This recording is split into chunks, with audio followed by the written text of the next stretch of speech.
우리가 이런 조정이 올 때마다 이 조정에 대한 이유를 정확하게 우리가 파악할 필요가 있는데요. 트럼프가 나 그냥 관세 계속 때릴 거야 뭐 이런 식으로 강경 발언을 하는 바람에 지금 시장이 더 이렇게 밀렸지 않습니까? 트럼프는 또 이 부동산 재벌이지 않습니까? 건설업자가 제일 싫어하는 게 사실 고금리잖아요. 그러면 앨런 머스크는 또 금리에 어떤 영향을 받을까? 자동차 판매 잘 안 되잖아요. 금리가 올라가면 자동차 주식 팔아야 됩니다. 할부 금융으로 차를 많이 사기 대부분 때문에. 그렇게 사죠. 지금 앨런 머스크랑 트럼프의 공통적인 목적은 금리를 낮추는 거라고 저는 생각합니다. 외신에서는 그렇게 표현을 하더라고요. Controlled Chaos라고요. 이번 조정에 대응하시는 우리 투자자분들도 이 위기 상황이 충분히 컨트롤되고 있는 상황에서 발생하는 야기된 그런 위기다라는 걸 그 부분만 이해를 하시면 그 다음부터는 이제 어떻게 대응해야 되는지 대응 전략이 나옵니다.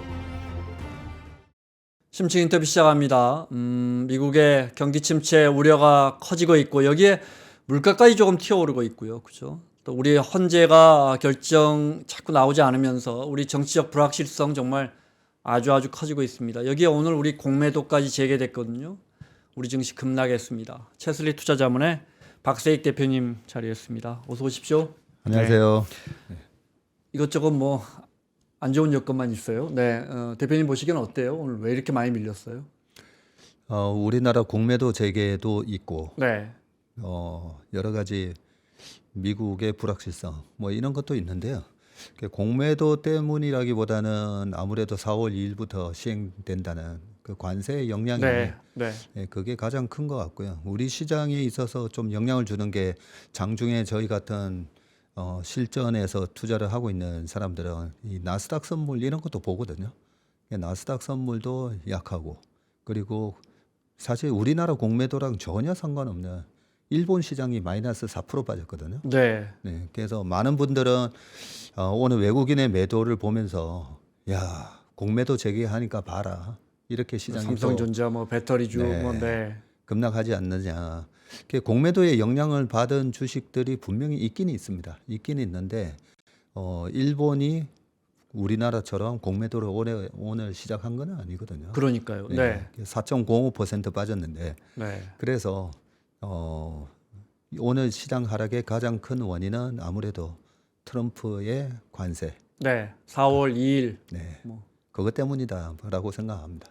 뭐 트럼프 대통령 리버레이션 데이라고 해방의 날이라고 하는데 아무래도 그 영향이 제일 클 것이다. 실제 지난주 금요일에 미국 증시 보면 역시 같은 이유로 급락했고요. 네. 우리도 딱 그만큼 지금 내려가고 있거든요. 네. 그렇게 보시는 거죠. 네.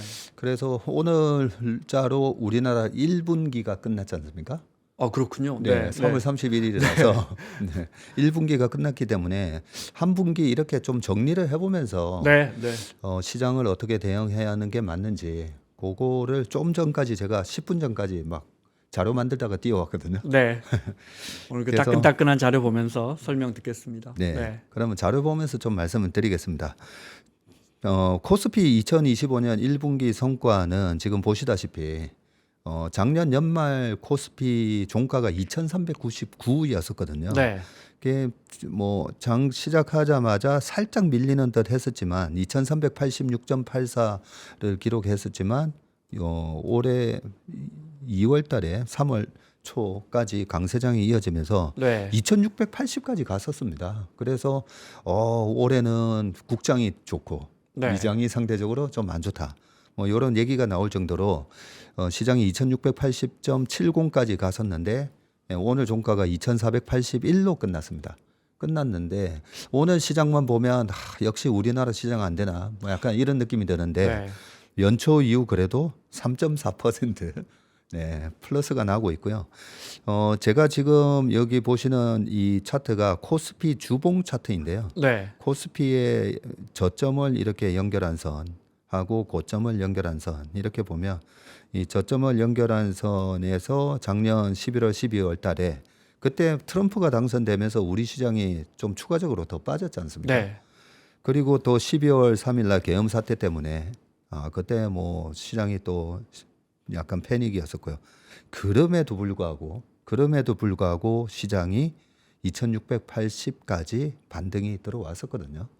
그래서 지금 이 전체 박스권에서 보면 아직까지는 우리 시장이 추세적인 뭐 하락으로 지금 돌아섰다라든지 그러지는 않다라고 일단 코스피는 연초 이후로 여전히 3.4% 플러스가 나고 있다. 네. 이 부분을 말씀드리고 자 지금 보시는 차트는 코스닥요? 코스닥입니다. 코스닥 작년 하반기가 너무 이제 험악하게 이제 빠졌었는데요. 코스닥은 올해 들어와서 코스닥도 781.54까지 올라가면서 무려 15%나 플러스가 났는데 오늘 좀 많이 빠졌죠. 네. 오늘 많이 빠져서 석 달간 오른 결국은 거 다 까먹었네요, 결국. 네, 그냥 좋았다가 다시 다 까먹고 672.85로 끝나면서 마이너스 0.79로 이렇게 끝났습니다. 근데 우리가 작년 연말에 뭐 계엄 사태까지 터졌을 때의 그 어떤 두려움, 공포감하고 지금 시장하고 이렇게 보면 항상 이 두려울 때 주식을 샀어야 수익을 낼 수 있었다라는 걸 알 수 있는데 코스닥은 조금 허망할 만큼 다시 마이너스가 났는데 그 이유는 저는 지금도 실적 장세라고 보거든요. 네. 왜냐하면 오늘 플러스 난 주식들 보면 다 실적 좋은 주식들이 플러스가 네. 나오고 있습니다. 네. 그래서 실적 장세인데 코스닥의 1, 2, 3등부터 이렇게 보면요. 실적이 나지 않는 주식들이 대장주를 하고 있습니다. 그래서 코스닥이 조금 허무하게 15%까지 갔다가 좀 빠졌다. 대장주들이 이렇다 할 오를 이유가 없다. 네. 네. 자, 그리고 미국 시장 한번 보겠습니다. 요즘 미국 시장에서 또 투자를 하고 계신 우리 서학개미 투자자분들이 좀 걱정이 많이 되실 겁니다. 25년 1분기 오늘 밤 종가가 나오지 않았기 때문에 이거는 지난주 금요일까지 네. 지수인데 5,504까지 빠졌고요. 6,147까지 가기는 했었지만 이게 2월 19일 날 고점 기록한 이후에 급락을 하면서 지금 고점 대비는 S&P 500이 한 10% 빠졌고요. 5,580을 기록을 하면서 지금 연초 이후로는 마이너스 5.12% 네. 하락을 기록을 하고 있습니다. 자, 하고 있는데 나스닥을 한번 보겠습니다. 자, 나스닥 같은 경우에는 뭐 강세장에서는 S&P 500보다도 사실 나스닥을 투자하는 게 더 낫습니다. 네. S&P 500을 추종하는 ETF 스파이보다는 나스닥을 추종하는 QQQ가 네. 강세장에서는 나은데요. 이 베타가 높아서 그런데요. 빠질 때는 나스닥이 또 이번에 좀 더 빠졌습니다.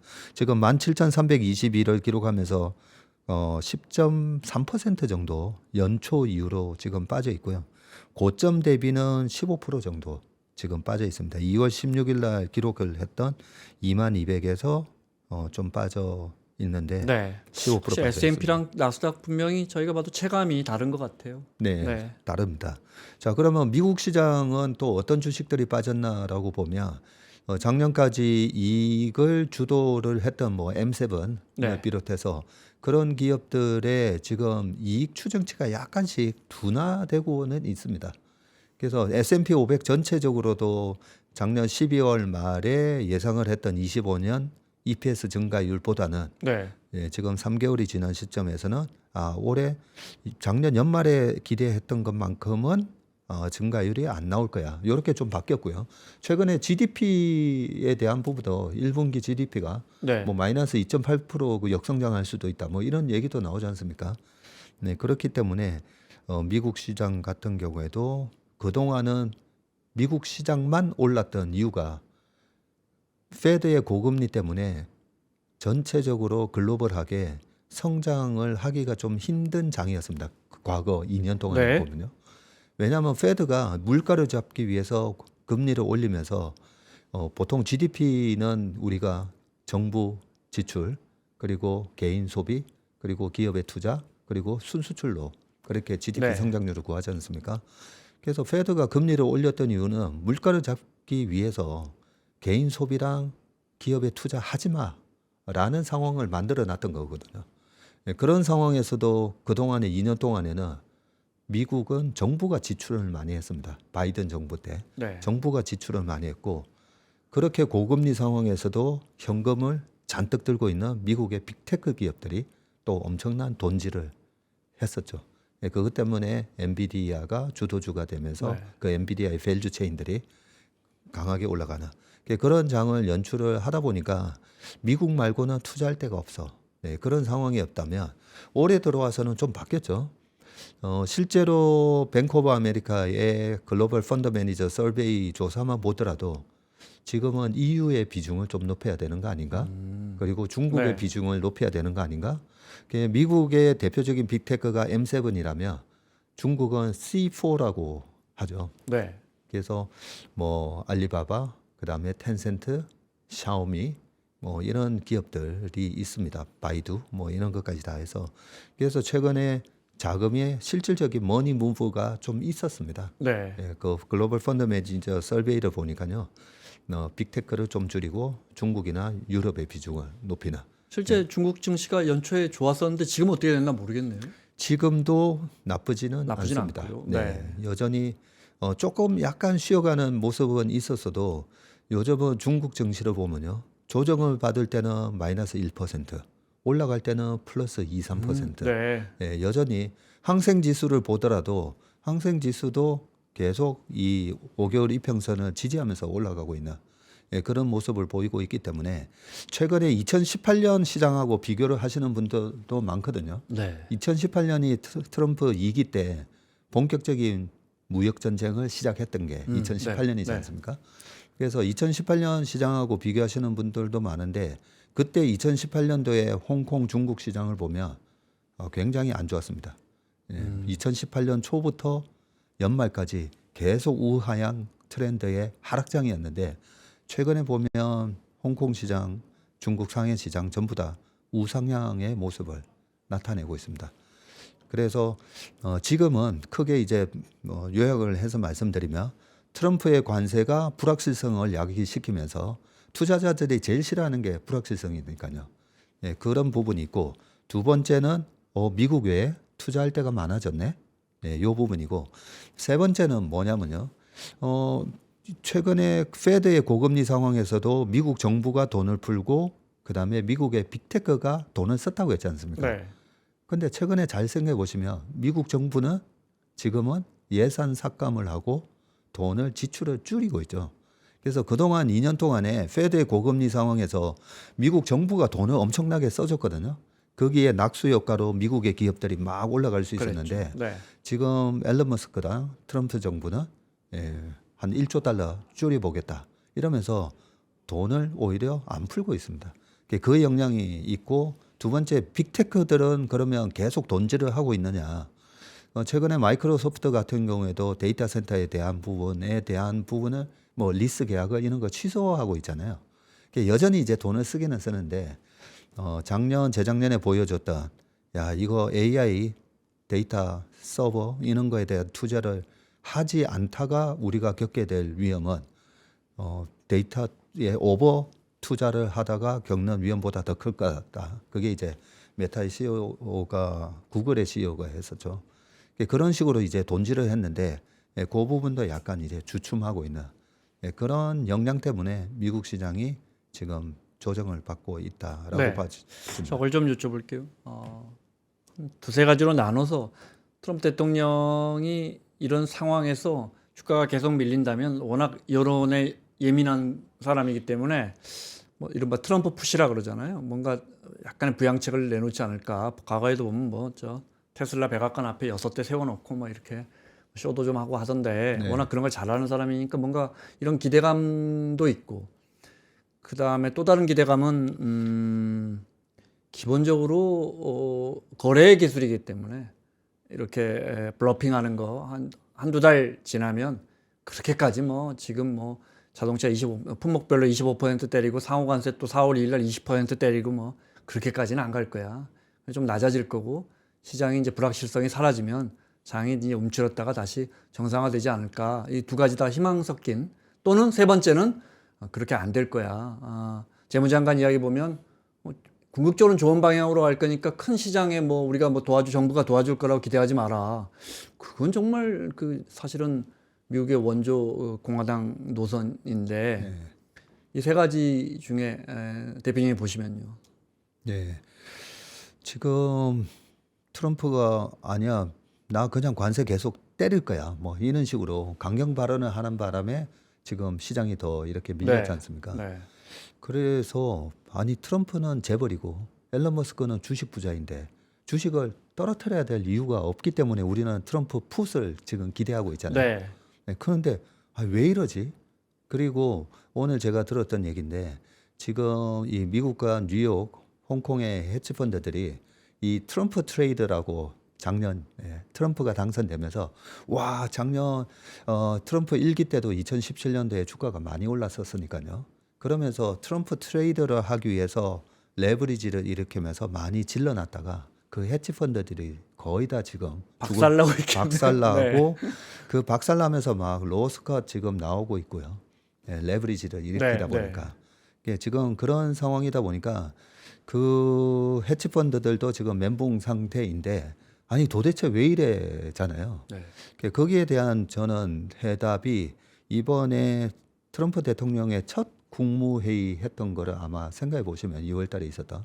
첫 국무회의에서 지금 제가 자료를 가져왔는데요. 이 트럼프가 첫 발언을 하고 나서 그 다음에 처음 호명한 것이 일론 머스크였었죠. 네. 저기 서 있는 문 앞에 서 있는 일론 머스크를 지명하면서 일론 머스크 보고 얘기 좀 해봐 했더니 혼자서 거의 한 30몇 분을 얘기합니다. 네. 그런데 제가 일론 머스크가 뭔 얘기를 하는가 굉장히 자세히 제가 관찰을 했었는데 일론 머스크가 와 저런 얘기는 하면 안 되는데 하는 얘기를 한 게 바로 지출 줄이지 않으면 미국이 파산한다는 얘기입니다. 김 기자님도 아마 기억하실 수가 있는데 2011년도에 미국 신용등급 강등됐던 거 기억나시죠? 네. 2011년 8월 달에 S&P에서 미국 신용등급을 강등하는 바람에 국가 부채 때문에요. 네, 그때도 국가 부채 때문에 박살 났었는데 그것 때문에 S&P 그 직원 뭐 잡아가고 막 그랬던 걸로 제가 알고 있는데 미국 파산 이런 얘기는 하면 안 되거든요. 하면 안 되는데 재정 전문가도 아니잖아요, 사실은. 네, 사실은 아닌데 왜 저기서 앨런 머스크는 지출 줄이지 않으면 미국이 파산한다라고 하면서 구체적인 예를 듭니다. 얘가 작년에 미국 정부에서 지급한 이자만 1조 달러가 넘는다라고 합니다. 그래서 이자만 1조 달러가 넘으면 우리나라 돈으로 1,450조라는 돈이고 우리나라 예산의 두 배가 넘죠. 네. 우리나라 예산의 2배가 넘는 돈을 이자로만 나가고 있는데 근데 앨런 머스크가 뭐 지금 수장이냐면 도찌. 정부 효율부잖아요. 그래서 쓸데없이 나가는 돈을 줄이라고 지금 앨런 머스크가 저 바쁜 사람이 저기 가서 일하고 있는 거거든요.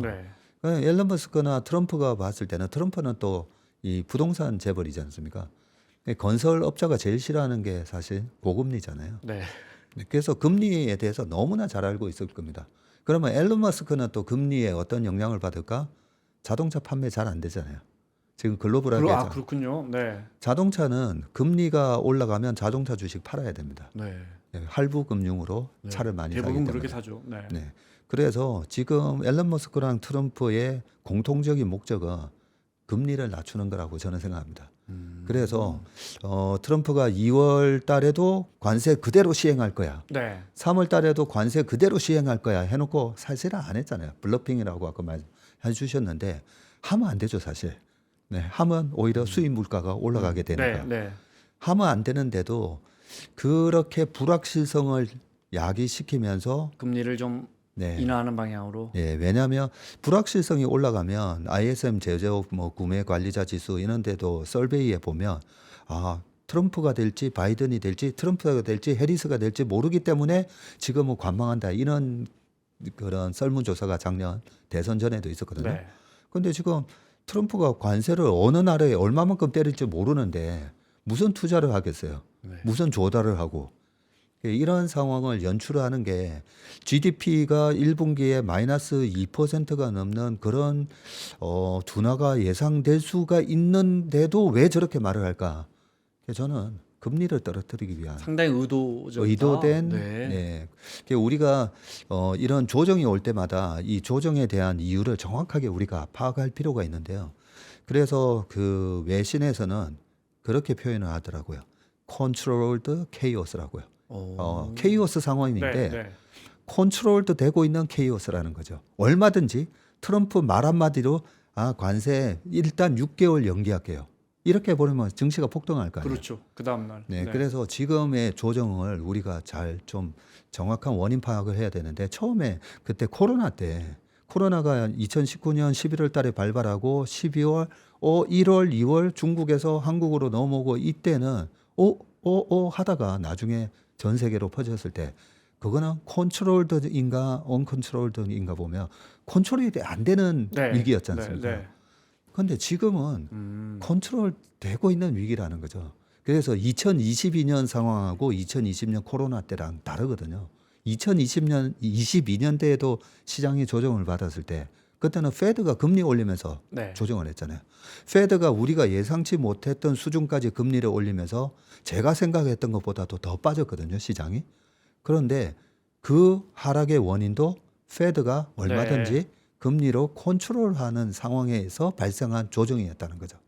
그래서 이번 조정에 대응하시는 우리 투자자분들도 이 위기 상황이 충분히 컨트롤되고 있는 상황에서 발생하는 야기된 그런 위기다라는 걸 그 부분만 이해를 하시면 그 다음부터는 이제 어떻게 대응해야 되는지 대응 전략이 나오게 지금 됩니다. 말씀하신 것처럼 만약에 고금리 지금 금리가 내려가지 못하고 만약에 금리가 조금이라도 올라간다면 그동안 트럼프 대통령이 약속했던 수많은 것들을 지키기가 아주 어렵잖아요. 무역 역조를 해소한다든지 일단 맞습니다. 강달러가 돼버릴 것이고 이것저것 다 엉켜버릴 건데 트럼프 대통령 입장에서는 제일 기본이 금리는 원래 내리기로 조금 했잖아. 그대로는 가야 돼. 이건 정말 아주 기본 베이스일 거란 말이에요. 그러니까요. 네. 그래서 지금 경기가 둔화되고 관세가 제대로 시행되면 수입 네. 물가가 올라가면서 딱 한마디로 지금 투자자가 제일 싫어하는 거 스태그플레이션을 우리가 걱정하는 거잖아요. 네. 말씀하신 대로. 그러면 트럼프랑 앨런 머스크가 이 스태그플레이션으로 인해서 트럼프 재임 기간 동안에 시장이 박살나고 1930년대와 같은 그런 대공황이 오고 이런 상황을 야기시키지는 않을 거다라는 걸 네. 우리가 알아야 되고요. 근데 최근에도 뭐 제가 오늘 읽었던 신문에도 보면 1930년대 대공황과 너무 비슷하다. 네, 그렇게 얘기가 되고 있다 보니까 우리 투자자들을 더욱더 이제 지금 불안하게 만드는데 네. 어쨌든 앨런 머스크와 트럼프의 지금 목적은 금리를 떨어뜨려야 된다. 금리를 떨어뜨려야 되는 이유 중에 하나가 바이든 재임 3년, 4년 차 때 단기채를 엄청 많이 찍었거든요. 네, 네. 그 단기채 비중이 전체 미국 국채 발행의 26%까지 올라가 있는 그런 상황이다 보니까 지금 재선에 성공하기 위해서 바이든 정부에서 막 돈질을 했던 게 그게 다 지금 돌아오고 있는 거죠. 네. 그렇게 보면 트럼프 입장에서는 참 좀 황당할 거예요. 네, 금리도 떨어뜨려야 되는데 네. 다시 되돌아오는 국채는 많고 이 국채를 지금 높은 금리에 다시 차환을 해야 해야 네. 되니까 그래서 앨런 머스크랑 둘이서 경기 둔화를 일시적 경기 둔화를 만들자. 저는 그렇게 해서 지금 이 상황이 연출되고 있다고 생각합니다. 네, 알겠습니다. 저 대표님 준비하신 그 장표 보면서 계속 설명 이어갈까요? 네. 네. 그래서 제가 요 표도 하나 꼭 보여드려야 되는데요. 지금 미국 주식 투자하시는 분들이 걱정이 많으실 건데 지금 오른쪽이 S&P 500의 1980년 이후부터 네. 매년 성과를 나타내고 있습니다. 45년 동안 연평균 수익률이 9.2%이고요. 네. 근데 최근에 좀 너무 많이 올랐죠. 23년도에 24%, 24년도에 25%. 그러니까 지금 25년도 여기 업데이트 안 됐지만 이 정도 조정 받는 거는 당연한 거예요. 네. 네, 당연한 건데 자, 우리가 걱정해야 될 것은 1980년부터 이래 쭉 보시면 81년에 한 번 빠졌죠. 마이너스 9.74. 네. 그리고 1990년에 마이너스 6.56. 1991년에는 리세션이 그때 일어났었는데요. 그때 이라크가 쿠웨이트 침공한 게 아, 1990년이었고요. 네. 그리고 사막의 폭풍 작전 그게 91년 1월 달이었었거든요. 그러면서 리세션이 왔습니다. 왔는데 미국의 주가는 26% 올랐고요. 이때 제가 대학생이었는데 네. 라디오에서 스태그플레이션 얘기를 막 하더라고요. 네. 스태그플레이션이 뭐지? 하면서 제가 막 찾아봤던 기억이. 그래서 스태그플레이션이 왔음에도 불구하고 91년도에 26%, 막 이렇게 올라갔고요. 90년대 내내 보면 마이너스 1.54%? 저건 뭐 네. 예, 빠진 것도 아니죠. 그래서 45년 동안 우리가 걱정해야 될 것은 한 두 자릿수 빠지는 거. 그죠? 2001년은 9.11 테러 맞습니다. 그죠? 네. 2000년 닷컴 버블 깨지고 2001년 9.12 테러 터졌고 2002년까지 그 전에 닷컴 때 너무 많이 올랐거든요. 2002년에 많이 밀렸군요. 네, 너무 많이 올랐고 98년도에 러시아 디폴트가 있고요.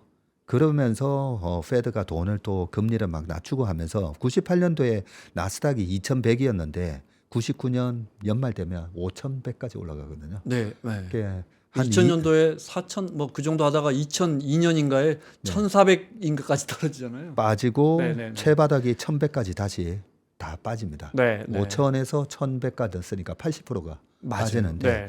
자, 그런 장이 올까봐 이제 무서워하는 거거든요.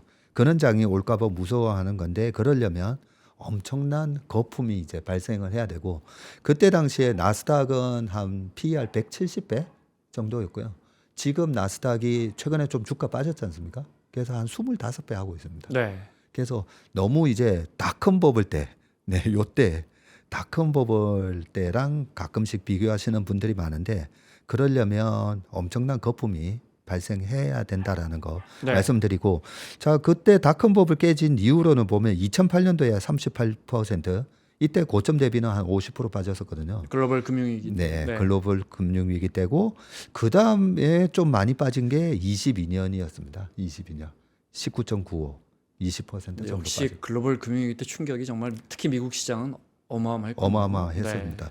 그 2008년 금융위기도 우리한테 이제 많이 알려져 있지 않습니까? 서프라임 모기지 사태였고 그때 말도 안 되는 집값에다가 그거 서프라임 모기지 관련해서 이 월가에서 지나친 그런 투기적인 상품들을 많이 만드는 바람에 거기서 파생 상품이 박살나면서 이 금융 위기가 왔었던 건데 근데 지금은 보면 저희가 아까 컨트롤드라고 말씀드렸는데 글로벌하게 이 금융기관들이 굉장히 조심을 많이 합니다. 조심을 많이 하면서 혹시라도 그때 2008년이나 아니면 닷컴 버블 때 같은 그런 지나친 레버리지를 일으키면서 투자를 하고 있는지 그리고 그 예전에 베어링 은행 망한 거 기억나시죠? 네, 베어스턴스하고 네, 베어링 은행이 망했던 게 그 닉 리슨이라는 사람이 싱가포르에서 트레이딩하면서 실수해가지고 네, 그게 1995년 일이거든요. 그래서 그 이후로 여러 이런 금융 위기를 겪으면서 지금은 굉장히 금융기관들이 많이 자제를 하고 이번에 은행주들이 올라갔던 이유가 트럼프가 당선됐으니까 좀 금융에 대한 규제 풀어주면서 자기 자본 대비 좀 막 지를 수도 있게 해줄 수도 있을 거다 하면서 금융주 잠깐 올라갔던 거거든요. 그래서 과거와 같은 그런 과도한 그런 위기를 초래할 만한 과도한 그런 부채 거품은 지금 만들어져 있지 않다. 그걸 좀 말씀드리고 싶고요. 그래서 올해도 25년도에 지금 상반기에 받는 조정은 강세장 속에서 발생하는 마이너스 10% 조정을 받을 가능성은요. 1년에 1.13배 정도 됩니다. 1.13번 정도. 네, 그래서 늘 10% 조정은 나왔고 바로 얼마 전에 작년 8월 5일 날 엔캐리 트레이드 청산하면서 그때도 고점 대비해서 그때도 엔비디아가 140에서 90불 초반까지 갔었거든요. 그런 조정은 늘 오는 거다. 그래서 우리 주식 투자를 하시는 분들이 항상 거품은 조심해야 되지만 이 정도로 발생되는 컨트롤도 되고 있는 상황에서 발생되는 이런 위기에서는 소위 말해서 역발상 투자를 하는 게 맞다. 그러니까 역발상이 뭐냐? 위기라고 할 때 지금처럼 시장 분위기가 험악해서 제가 3% 나올 때가 바닥이다. 또 누가 그렇게 얘기하시더라고요. 위기 상황에서 그러다 보니까 지금과 같은 올해 내내 저는 올해 내내 어떤 트럼프로부터 야기되는 위기가 됐던 뭐 어떤 위기가 됐던 그 위기를 잘 활용하시라는 말씀 드리고 싶습니다. 또 이렇게 시장이 출렁거릴 때 물론 한꺼번에 하지 말고 조금씩 우량한 주식들 사서 모으면 그 지금 엔캐리 트레이드 이야기하셨으니까 그거 잠깐 여쭤볼까요?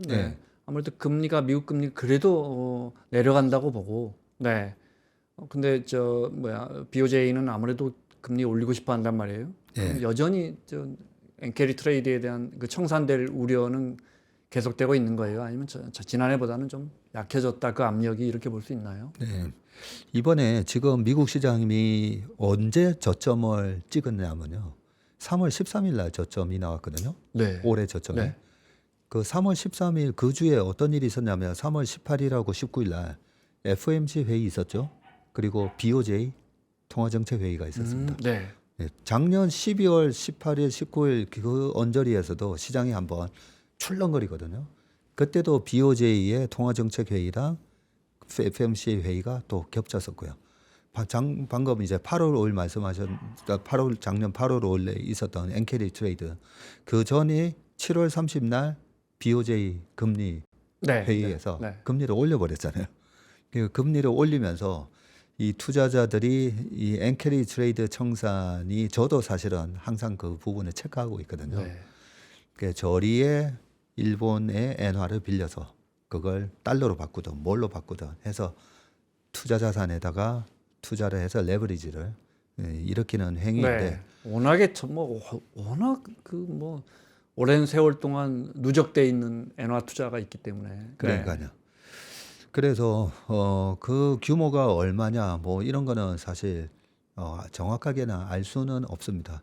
근데 그 엔캐리 트레이드 청산 얘기가 나오면서 좀 많은 자금들이 실제로도 좀 청산이 됐고요. 지금은 이번에는 BOJ에서 금리 인상을 안 했지만 네. 네, 5월 달 정도면 할 수 있다. 그러니까요. 네, 이런 얘기들이 있다 보니까 엔캐리 트레이드를 하고 있는 헤지 펀드나 이런 쪽에서는 비중을 좀 많이 줄였을 거다는 생각합니다. 근데 그때도 8월 5일 날 시장이 급락하니까 추가적으로 이제 큰 하락이 올 수 있다. 이런 얘기들 많이 하잖아요. 그래서 제가 요 표를 하나 가져왔는데 네. 올해 내내 우리가 어떤 식으로 전략을 세워야 되는지에 대한 말씀을 드리면 네. 제가 여기 제목에 헤지펀드 로스컷 시점이 기회다라고 되어 있습니다.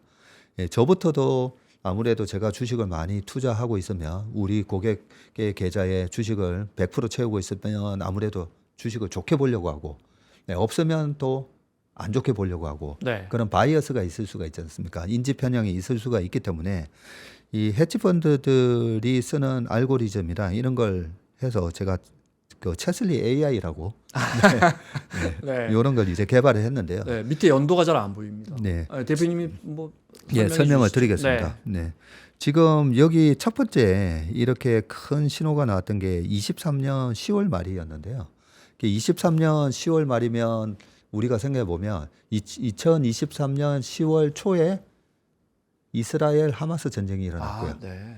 그러다가 다시 시장이 더 빠집니다. 왜 빠졌냐면 2023년 10월 달에 미국채 10년물이 5%를 찍었습니다. 네. 그러면서 이렇게 됐는데 자, 그때도 아마 우리 3프로에서도 그렇고 모든 경제 방송에서 자, 이번에 10년물 국채 금리가 6% 갈 수 있느니 뭐 이런 얘기 나오지 않습니까? 네. 이번에는 왜 유명한 회장님이 또 네, 네. 맞습니다. 7%도 갈 수 있다. 네. 네, 그런 얘기도 하다 보니까 아이먼 회장이었나요? 네. 맞습니다. 그 다이먼 회장님이 7%도 갈 수 있다 이런 얘기를 했는데 우리가 그런 얘기를 들으면서 투자 판단을 하려면 잘 안 맞습니다. 그래서 제가 이 얘기는 코로나가 터졌을 때 2020년 5월 달에도 제가 이 자리에 나와서 지금은 코로나를 분석을 하시면 안 된다라고 얘기를 했고 그때는 페드가 금리를 제로 금리로 만들어졌잖아요. 네. 제로 금리로 만들어주고 소위 말해서 페드 푸시 작동을 했었잖아요.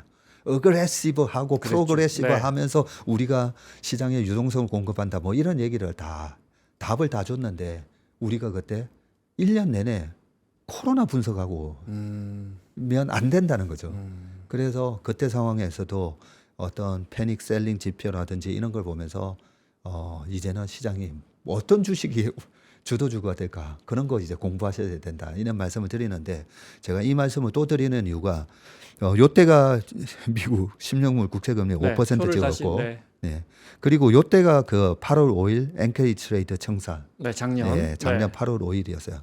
그래서 우리가 헤지 펀드들이 고점 대비 10%, 그다음에 손절할 때. 네, 빅스가 그 발로틸리티 인덱스라고 하는 그 공포지수 빅스가 20, 25, 30 이렇게 넘어갈 때마다 걔네들이 손절을 하게 돼 있습니다.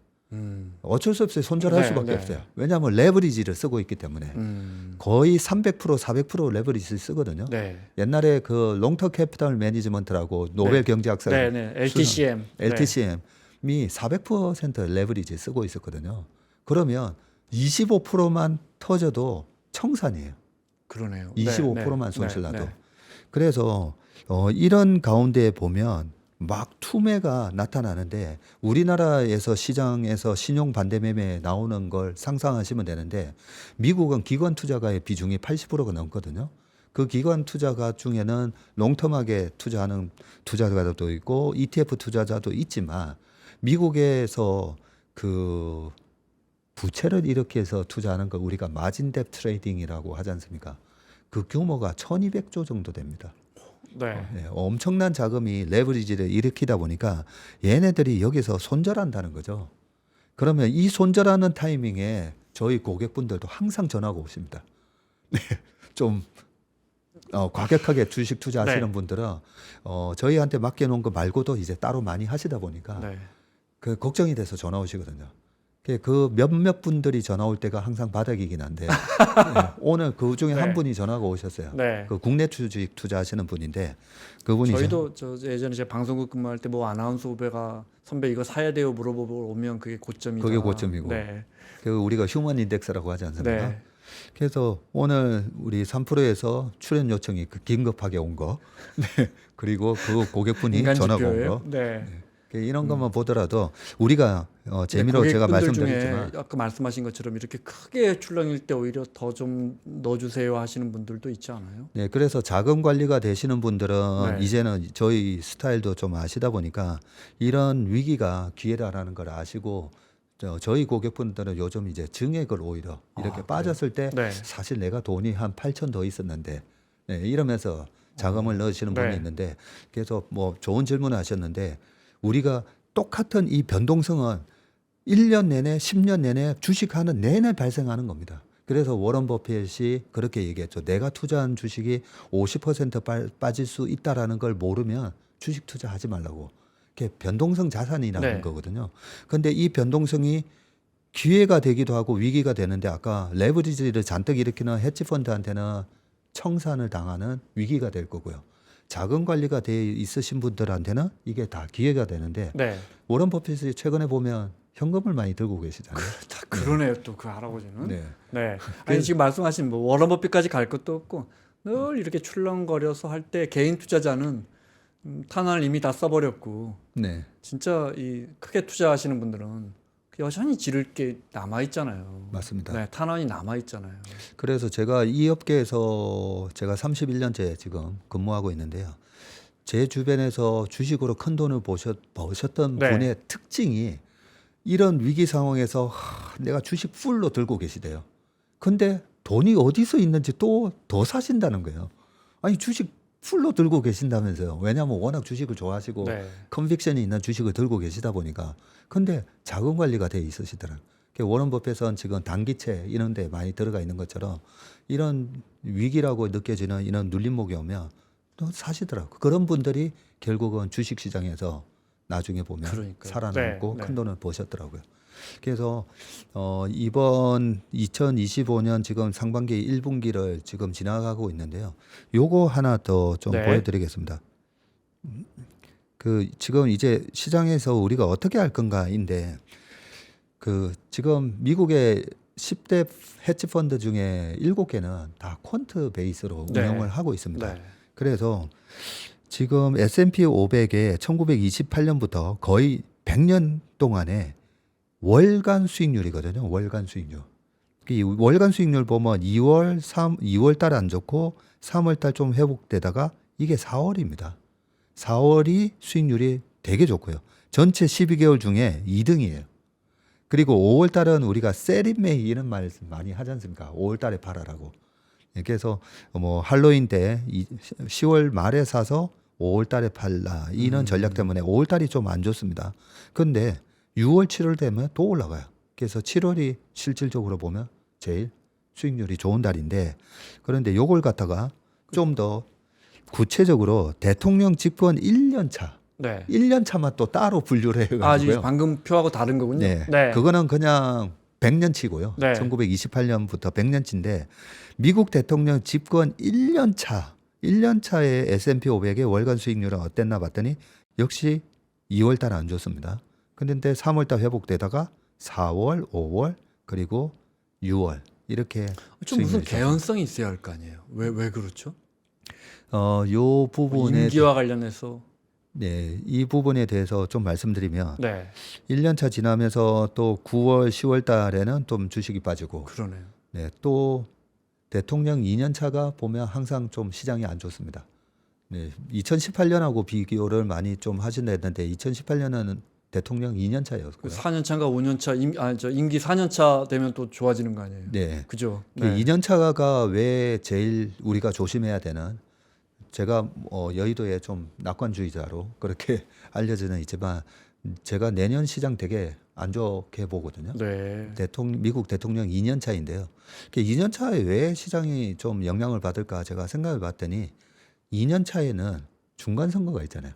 미국은 11월에. 네, 네. 대통령 선거는 4월 4년마다 중간 선거가 11월에 있는데 대통령 2년 차에 열리는 중간 선거에서는 여당이 거의 항상 거의 필패입니다. 필패. 우리도 그렇거든요. 네. 우리도 예를 들어 이제 뭐 우리는 이제 대통령이 두 번 하지는 할 수 없지만 이 여권이 당선되고 뭐 그다음에 지자체 선거 있거나 총선이 있으면 항상 뒤집어지거든요. 항상 뒤집어지길래 저는 옛날에는 미국 시장은 항상 그랬기 때문에 야, 미국은 참 똑똑하다. 그래서 대통령이 공화당이 하면 그다음 하원을 민주당을 다수당으로 만들어주면서 견제를 할 수 있게끔 만드는 걸 보고 야, 참 대단하다라는 생각을 했는데 우리도 그렇게 바뀌었어요. 언젠가부터는. 네. 그래서 대통령 2년 차의 중간 선거에는 필패할 거니까 필패하면 그 다음부터는 대통령이 밀어붙이지 못하잖아요. 네. 그래서 트럼프가 왜 저렇게 좀 서두르나라는 또 다른 느낌을 좀 받았던 것 중에 하나가 지금은 상원, 하원, 그다음에 대통령까지 다 이런 적이 레드 거의 없습니다. 스윗해서 지금 전부 다 공화당이니까 이럴 때 좀 본인이 하고 싶은 거 밀어붙여야 된다라고 생각해서 좀 서두르는 건 아닌가 이런 생각도 들더라고요. 아무튼 그럼 임기 초기에 아까 5, 6, 7월 그렇게 봄쯤에 많이 오르는 건 아무래도 기대감도 있고 정책들 발표 아무래도 긍정적인 발표들 많이 하고 그러니까 이런 것들에 영향을 받는다 분명하게. 예, 대통령 됐으니까 뭐 이 좋은 얘기 많이 하시잖아요. 보통 보면. 그래서 영향을 받고 그다음에 1년 중에 또 세금하고도 연관이 좀 있는 게 있고요. 또는 올해 전체적으로 미국의 국채 발행량을 보면 신규 발행하는 게 거의 많은 부분이 이 1, 2, 3월에 많이 집중되어 있습니다. 그런 여러 가지 수급에 영향을 주는 일들도 많이 영향을 준다라는 거고요. 자, 이 표는요, 지금 이제 1분기가 끝나가는데 이거는 뭐냐면, 대통령의 1년차 1분기, 2분기, 3분기, 4분기, 대통령 2년차 1분기, 2분기, 3분기, 4분기, 대통령 3년차 이렇게 4년차 분기별로 또 한번 해본 겁니다. 여기 칼슨이라는 곳에서요. 그런데 대통령 1년차 1분기 별로 안 좋아요. 네, 실제로는 대통령 당선됐으니까 이번에도 1, 2월 달에 막 랠리했다가 근데 다 토해냈잖아요. 네. 그냥 1분기는 안 좋은데 대통령 1년차의 2분기는 올라갈 확률이 61.1%고 전체 4년 중에 4분기가 3.8로 제일 좋은데 2분기가 3.0입니다. 그래서 대통령 1년 차에는 4, 5, 6월 달에 돈을 벌고 그다음에 마지막 분기 10, 11, 12월 달에 돈을 벌고 그리고 나머지 달은 좀 수비. 역시나 2년 차 두 번째 분기 때는 내려갈 가능성이 상당히 높고. 네. 그리고 여기가 2년 차 2분기, 3분기가 좀 안 좋습니다. 그리고 대통령 2년 차 이제 4분기 10월 말에 또 매수를 해야 되는 타이밍이 오는데요. 그러고 나면 그 다음 해까지 또 시장이 좋은 75년치 통계네요. 네. 맞습니다. 1950년부터이기 때문에 그래서 제가 뭐 1, 3분기 방어 잘하고 2, 4분기 돈벌 잘하고 돼 있기 때문에 이번에 미국 시장에서 조금 안타까운 건 뭐냐면 우리가 이런 통계적인 결과치를 알고 있으면 네. 지금 우리 서학개미 분들이 가장 많이 산 주식 1등부터 10등까지 보면요. 레버리지 투자가 너무 많아요. 네. 종목을 잘 선택을 하셨다 하더라도 레버리지. 테슬라 3배는 뭐 한국 사람이 80%라면서. 그러니까요. 네. 그래서 공격을 해야 될 때 뭐 3배짜리 근데 절대 저는 솔직히 저는 우리나라 금융감독원이나 이런 데서 미국 가서 투자하는 건 좋은데 3배짜리는 좀 금지했으면 좋겠습니다. 솔직히. 아, 네. 왜냐하면 3배짜리를 하면 그냥 그래프가 이래요. 그냥 한 5년에서 10년 지나면 마이너스 한 80, 90% 이렇게 빠집니다. 네. 그래서 3배짜리는 미국 시장 가서 그냥 돈 잃고 오라. 그냥 그 좀 심하게 표현해서 불법 카지노 하는 거나 저는 똑같다고 생각해요. 그러니까 보통 우리 저 개인 투자자들은 이렇게 생각하거든요. 내가 1,000만 원 할 거였는데 네. 3배짜리 들어가면 330만 원만 넣으면 되잖아. 네. 그거하고 똑같은 리스크야. 네. 이렇게 생각을 하거든요. 네. 근데 이 3배짜리가 최근처럼 뭐 종목들 30% 이렇게 빠지면 90% 빠지잖아요. 네. 그 90% 빠지면서 나중에 다시 주가가 올라가도 복원이 안 됩니다. 그렇죠. 네, 복원이 훨씬 안 더 됩니다. 많이 올라가야 되죠. 훨씬 더 많이 아주 올라가야 되는데 아무튼 제가 그 우리나라에서도 ETF 3배짜리는 절대 그걸 허용해 주면 안 된다는 얘기를 하는데 너무 투기예요. 네. 그거는 그냥 돈 불법 카지노 하는 거나 똑같습니다. 합법적인 카지노인 네.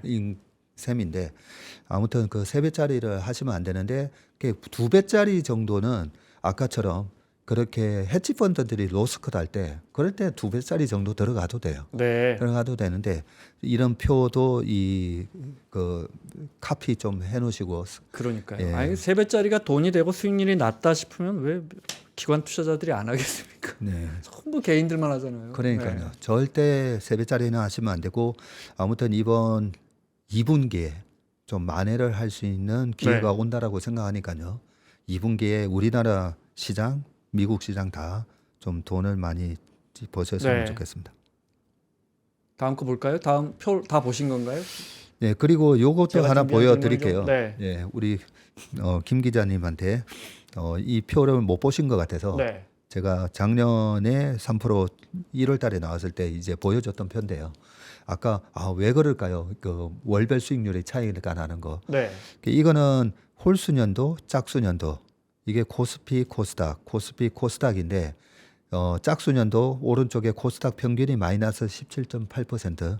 그리고 홀수년도 코스닥이 플러스 39.9%. 우연이라고 하기에는 네. 너무 많이 차이가 너무 많이 나네요, 차이 진짜. 나죠. 네. 지금 1999년부터 자세히 보시면 이 홀수년도에 코스닥이 빠진 해는 2011년 마이너스 2.1, 2019년 마이너스 0.9. 빠져도 이것밖에 안 빠져요. 이 표 참 신기하네요. 네. 네. 그리고 오른쪽 짝수년도 가면 완전히 다른 사람이 됩니다. 네.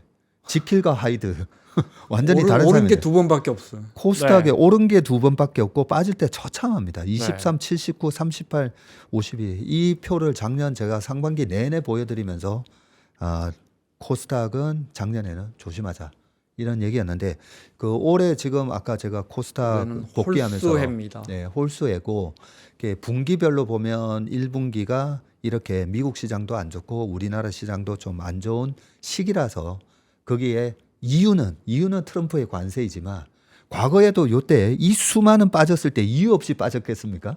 네. 다 이유가 네. 있었다는 거죠. 그래서 올해는 그래도 홀수해니까 지금처럼 이렇게 빠졌을 때 좋은 종목 잘 발굴하셔서 네. 투자를 하시면 될 것 같습니다. 저희가 뭐 외국인들이 지금 한 지난주에 뭐 하루에 1조 원 넘게 팔고 있잖아요. 오늘도 마찬가지고. 네. 이건 어떻게 봐야 돼요? 기관 투자 외국인들만 유독 이렇게 많이 파는구나. 외국인들이 작년에 한 24조를 샀다가 작년 하반기에만 한 22조 5천억을 팔거든요. 네. 작년 하반기에는 그냥 반도체만 팔았었습니다. 그런데 지금은 그 외국인들도 보면 이 롱숏 전략하고 아까 레버리지를 쓴다 했잖아요. 그래서 그 레버리지를 쓰고 있는 외국인은 어쩔 수 없이 팔 수밖에 없습니다. 그래서 지금 외국인이 전체적으로 다 시장을 안 좋게 보고 파는가라고 보면 그건 아닙니다. 과도한 레버리지를 쓰고 있는 네. 헤지펀드들이 지금 매도를 하고 있다. 그렇게 보시면 되고요. 그 외국인들은 계속된 매도를 할 거냐라는 부분에 있어 우리 시장이 코스피가 연초 이후로 3.4% 하는 이유는 글로벌 펀드 매니저 입장에서도 최근에는 미국 시장의 M7이 지금 시장을 언더퍼폼하잖아요. 그래서 이 M7을 계속 들고 갈 건가 아니면 M7을 좀 줄여서 유럽 시장, 네. 중국 시장 아니면 한국 시장, 특히나 최근에는 디램 가격도 오르고 있고 낸드 가격도 인상하겠다고 하고 있고 그래서 실제로 반도체의 시황이 나쁘지 않습니다. 그런 주식을 좀 담아야 되지 않을까 이렇게 네. 고민을 충분히 지금 하고 있기 때문에 이 헤지펀드들이 어쩔 수 없이 쏟아내는 이 매도에는 너무 이게 우리나라 시장 전체를 때려파는 그런 매도가 아닌가라고 걱정 안 하셔도 된다. 네, 그런 말씀 드리고 싶습니다. 저희 정치적 불확실성이 이제 이번 주 다음 주가 아주 극대화될 것 같은데 헌재 네. 결정이 나와주면 다행인데 네. 이런 것도 영향이 있지 않을까요? 이렇게 여쭤볼까요? 팔고 나가고 있는 지난주부터 팔고 나가고 있는 외국인들 마음속에는 물론 미국 증시 영향이 크겠지만 한국 증시 한 2, 3주는 좀 빠져 있는 게 낫지 않을까 이런 생각도 좀 있지 않을까요? 네, 그런 생각을 하시는 분들이 꽤 많습니다. 실제로 그렇게 해서 액션을 하실 정치는 거고요. 정말 이게 아까 말씀하신 것처럼 뭔가 컨트롤되고 있는 이 미국 네. 시장에 이게 아니고 한국 정치는 지금 진짜 제가 보기에는 앞이 안 보이거든요. 지금. 네. 네. 그 우리가 12월 3일 날 계엄 사태가 있었고요. 네. 그 다음 날 저희 고객분께서 저희랑 5년 동안 함께 하셨던 고객분이셨는데 수익도 꽤 많이 나신 고객분이신데 연세가 60대 중반이시거든요. 네, 그 고객분이 전화 오셔가지고 계엄 사태 때문에 이런 상황에서 무슨 주식 투자를 그래서 빼라. 일단은 빼고 나는 관망을 좀 하고 싶다. 오, 네. 그래서 그 최바닥의 주식을 다 정리해달라고 연락이 오셨어요. 그러고 나서 3개월 동안에 저희가 40% 이상의 수익이 났었거든요. 그럼에도 불구하고 그 40% 이상의 수익을 여러 번 경험하셨던 그 고객조차도 그 상황에서 돈을 빼야 된다라고 착각을 하시더라고요. 자, 그러면 이번에 탄핵에 관한 결정이 어떻게 나든 네. 어떤 결정이 나든 제가 단호하게 말씀드리는데 주가에는 무관합니다. 아, 그래요. 네. 네. 주식의 가치에는 무관한데 심리적으로 이렇게 생각하는 사람, 저렇게 생각하는 사람들의 액션에 의해서 단기적으로 그 단기적인 것도 길어봐야 일주일에서 2주일이라고 생각합니다. 네. 저는 길어봐야 일주일인데 왜 그렇게 제가 단호하게 말씀드릴 수가 있냐면 주식은 우리가 보통주 평가 모형 이렇게 해가지고 주식 평가 모형이 있거든요. 네. 그거 보면 캐시플로우를 미래 캐시플로우를 뭐 현재화 시켜서 그걸 합친 금액이지 않습니까? 현재화 시킨 거. 네. 그러면 우리가 투자하는 주식 방산이든 조선이든 반도체든 10년 동안에 이 회사의 이익에 이번 탄핵에 대한 결정이 영향을 줄까? 우리가 투자하는 기업에 10년치 미래 현금 흐름에 10년치 현금 흐름에 설사 영향을 조금 준다 하더라도요. 제가 그 코로나 때 그 말씀을 드렸는데 코로나 때문에 이번에 이익이 반토막이 나더라도 반토막 나고 코로나 스페인 독감도 2년 만에 다 극복이 됐거든요. 그러면 10년 동안에 반토막 10억 이익 나다가 5억 나고 그다음부터 10억 쭉 그러면 다 합치면 90억이에요. 그래서 100억에서 90억 됐기 때문에 10%만 빠지면 되는 건데 사람들은 반토막이 났으니까 50% 빠져야 된다라고 착각한다는 거죠. 그래서 이번에 탄핵의 결과는 아무 영향이 없습니다. 그래서 어떤 결정이 나오더라도 오히려 헌재 결정보다는 훨씬 더 중요한 건 트럼프 대통령의 입이다. 관세 부분이고요. 네. 관세는 결국은 두 사람이 트럼프나 앨런 머스크나 두 사람 다 4년 뒤에 이렇게 자랑할 겁니다. 내가 있는 동안에 바이든 정부에서는 물가가 올라가고 금리가 올라갔지만 내가 있는 동안에 물가가 안정되고 금리가 떨어졌고 주가가 7천 같다. 이런 얘기를 자랑하고 있을 거라고 생각을 하면 이건 지금과 같은 상황에서 어떻게 대응을 해야 되는지에 대한 답이 나온다고 생각합니다. 끝으로 간단하게 하나 오늘 환율이 조금 올랐는데 이제 1,472원인가요? 이게 이제 딱 어떻게 공교롭게 우리 외환 글로벌 외환이 그러니까 2008년 9월인가 이후 네, 최고점이더라고요. 네. 이 환율이라는 게 또 우리가 알기로는 이렇게 어느 선이 밀리면 또 일정 정도 확 밀리는 게 있잖아요. 어느 네. 선까지 또 이건 어떻게 보세요? 그 환율도 말씀드리면 이번에 관세 부분이 마무리되고 나면 네. 트럼프의 2차 전쟁은 환율 전쟁을 야기시킬 겁니다. 근데 그 환율 전쟁은 지금 1,470원을 1,800원을 만들라는 게 아니라 무조건 떨어뜨리라는 거죠.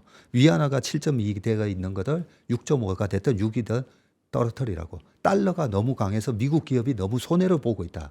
이 얘기를 하면서 환율을 떨어뜨리라고 할 겁니다. 그리고 그 2008년도와 같은 상황에서 1,560원까지 잠시 갔다 왔거든요. 잠시. 네. 그런데 우리나라의 수출 기업 입장에서는 너무 좋죠. 지금 뭐 조선 수주도 잘 되고 있는 네. 상황에서. 그래서 환율 자체가 올라가는 거는 우리가 IMF를 겪었기 때문에 환율이 올라가는 걸로 큰 위기가 오는 거 아닌가라는 두려움을 갖고 있지만 결국은 지금과 환율과 같은 상황은 우리가 수출로 먹고 사는 우리나라한테는 너무 좋은 상황이다. 예, 그렇게 말씀드리고 싶습니다. 사실은 불과 몇 년 전까지 우리 돈 가치 낮춰가지고 수출에 좀 유리하게 하려고 정권 차원에서 얼마나 힘을 썼습니까? 그러니까요. 네, 지금 뭐 상황이 뭐 다른 변수가 좀 바뀌긴 했지만 마무리하겠습니다. 자, 채슬리 투자자문의 박세익 대표와 함께했습니다. 오늘 말씀 고맙습니다.